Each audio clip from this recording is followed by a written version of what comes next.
It simply means that we generate this memory effect artificially and at an early stage to prevent future disease.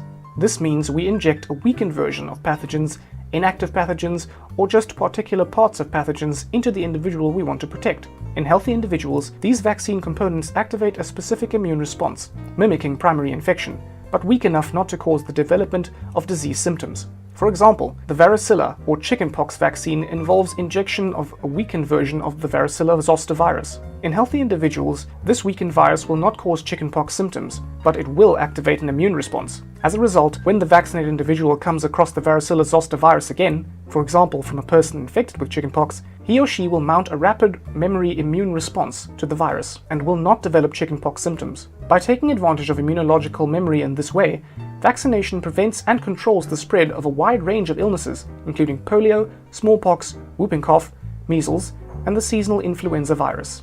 In recent years, there has been controversy over the safety of vaccination programs. To date, all credible scientific evidence strongly supports the importance of vaccination in avoiding preventable illness in individuals and populations. So there you have it, vaccinations. They trigger our immune system to develop memory cells ahead of time, meaning our immune system is ready to launch an attack as soon as a pathogen enters the body.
In the fight against COVID-19, the Holy Grail is an effective vaccine. This has sparked an unprecedented global race between scientific teams. But the challenge is not only to create a vaccine, it is to mass produce it for billions of people. Only a handful of pharmaceutical companies are able to do this. So along with the scientists, Big Pharma is also in the race. Faced with fearful citizens, so too are world governments. But what, ultimately, is the prize in this race? Is it to create a vaccine that will be made freely available to all? Or is it to control it for economic and political gain?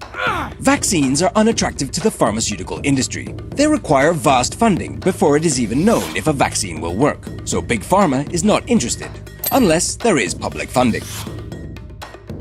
Investigate Europe mapped the European public money that has been pledged to develop a COVID-19 vaccine. The European Commission and member states have funded a new entity with hundreds of millions of euros. The Coalition for Epidemic Preparedness Innovation, or CEPI. CEPI was set up in 2017 as a partnership between governments, industry, and non-profits, including the Gates Foundation, in order to develop an effective epidemic response.